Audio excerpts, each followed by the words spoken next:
Today we're going to be comparing the 320 AXG Legion to a custom-built Sig P320. Today we're going to be looking at things like the ergonomics, the weight, the accessories, and most importantly, recoil, which we'll talk about at the end of the video. But first, let's go over a 320 AXG Legion, and I'll give you guys my brief thoughts on what this build is and how it differs compared to a regular 320. First thing you're going to notice when you look at this is the slide is a different geometry. It has a different angle on the front. The front slide serrations are also different comparing to the OEM standard 320. This gun looks similar, but also very different to a standard 320 or even a built 320. This looks very reminiscent of a Sig 200 series handgun, both with the frame and slide geometries just looking way different from a stock 320. I think it's worth note to mention a couple of those things. If you're a fan of the 200 series handguns, you might like this platform a little bit better. It feels very similar in the hand to those guns, but in my opinion, a little more refined. All of the ergonomic features on this gun is one of the reasons I like it so much. Starting with the slide, just has a very different profile comparing it to a 320. It's again very similar to a 200 series handgun from Sig. The slide serrations are deeper and wider. The profile is a little bit different. We actually had issues in the holster with this. We used a T-Rex Arms outside the waistband holster when we were shooting today. This fit in there no problem, and this fit in there a little bit tight. So keep that in mind if you do get this and expect to run it in a 320 holster. You might get some binding depending on the manufacturer. Moving our way down, obviously it is a 320, so it uses a 320 FCU, a 320 takedown lever. The controls are exactly the same, except for the mag release. It has this 200 series button instead of a square standard 320 mag release. So it's just gonna look and feel a little bit different. One thing to notice about the ergonomics is this beaver tail sweeps up and is not nearly as squared out on the AXG.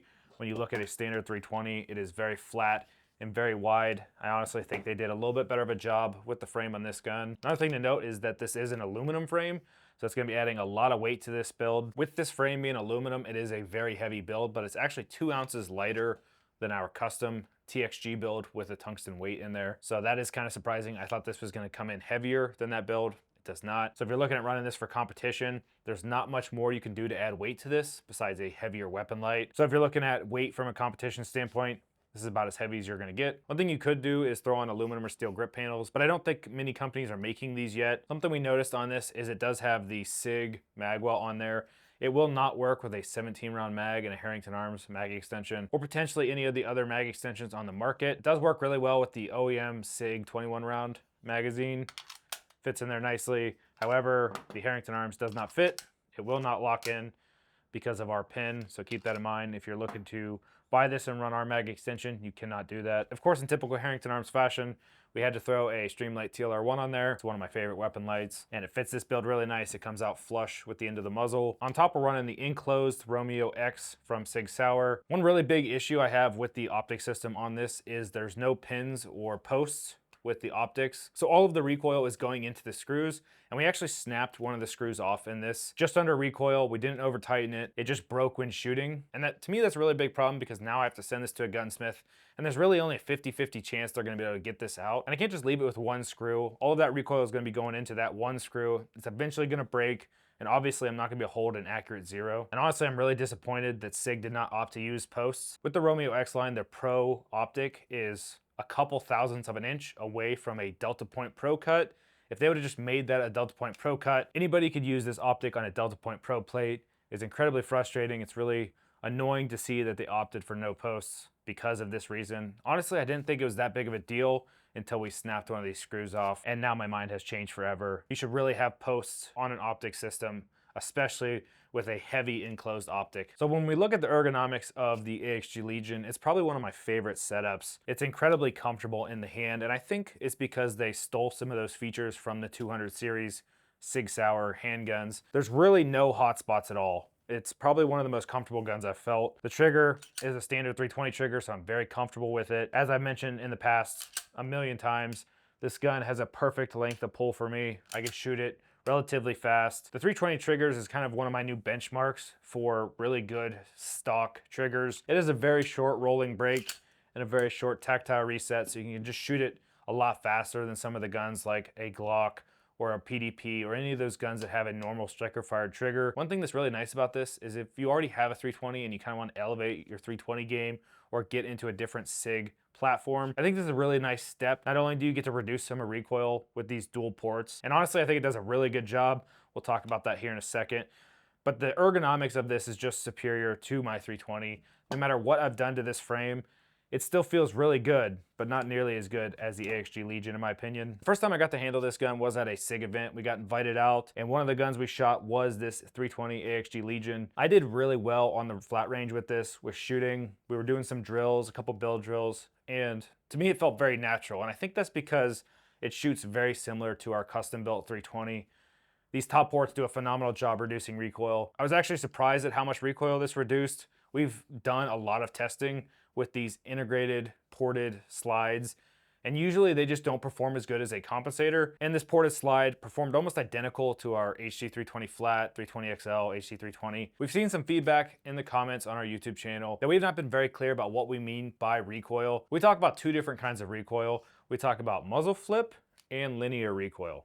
And what that is most people think of recoil as muzzle flip, and they don't think about the second factor of recoil. Muzzle flip is very obviously muzzle flip. When you shoot and the gun pivots in your hand and recoils upward. We use the ransom rest all the time for this part of recoil testing. One thing we haven't been able to measure yet is horizontal recoil or linear recoil, the in the hand feel when the gun goes off.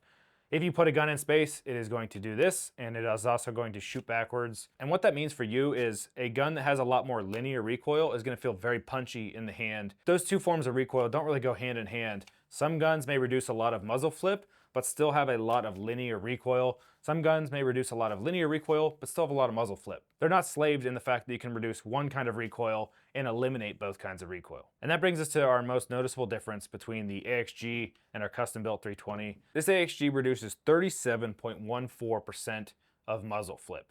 This is compared to a stock 320 without a weapon light on it. Obviously, this is gonna be a little bit different as we do not have a 320 AXG without porting, but it is very similar to a 320 slide, so I feel like the numbers are very accurate. On the ransom rest with the same setup, removing the light from this custom build, we're seeing 37.74 reduction in recoil, so a little bit more than the 320 AXG Legion, but that's just muzzle flip. Where we noticed the biggest difference was actually the in the hand felt recoil. With these side ports on this compensator working like a muzzle brake on a rifle, as I'm sure most of you are familiar with, it just is going to reduce that linear recoil, that in the hand punch. So this gun felt a lot softer in the hand when shooting than this gun did. I did not really see a difference in bill drill times, which is a great dot back on target muzzle flip test. Both guns performed almost identical. The drill times were almost identical, which tells me the numbers are not lying. Both the ransom rest testing and my personal testing with me shooting both guns, the dot returned back on target at about the same time, hence why the numbers are almost identical, both in drill times and the ransom rest recoil testing. But I just enjoyed shooting this custom gun a little bit more just because it felt better in the hand. If I could chop this off and throw an HC320 on there, this gun would probably feel the exact same. Those side ports make a big difference, and it's why we try to include them in most of our compensators. We've also seen a lot of comments about how biased we are towards our compensators, and while that is probably a little bit true, I try my absolute best to just look at this from the facts. Obviously, I went and shot this gun at that event. I came home and I spent $1,400 on it. I really like it, and that's why we bought it, and we wanted to test it against this custom-built 320. We would be still making this video if this outperformed the custom-built 320, and hopefully in the future we'll have a rest to actually show you guys the linear recoil numbers. But what it comes down to is pretty much everybody's opinion on YouTube is skewed. I try my best to give you guys the numbers and actually do head-to-head comparisons between our product and the competition's product. In this case, it is an OEM SIG slide.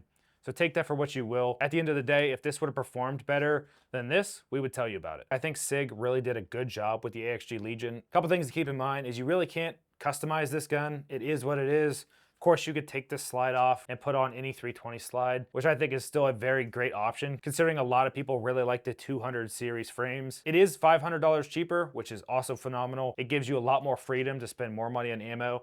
Again, I think the price is right on this. And at the end of the day, it reduces just as much muzzle flip as this custom-built P320. I'd have no problem taking this to a competition match and shooting it or making it a duty handgun. It just honestly comes down to what you prefer. Something that is a little bit cheaper, ready to go right out the gate from Sig Sauer. Or if you want to build something a little more custom, pick out different accessories from different suppliers, do different colors, get really creative. Just so you guys know, this custom 320 build that has a lot of aftermarket accessories on it is $1,963, and this 320 AXG is $1,400.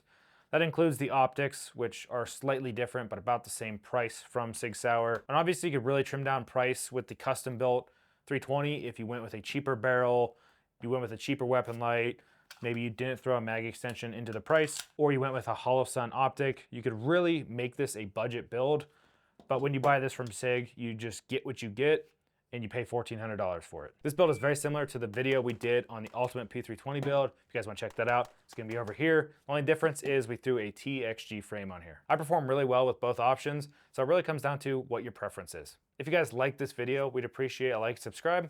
We'll see you next time.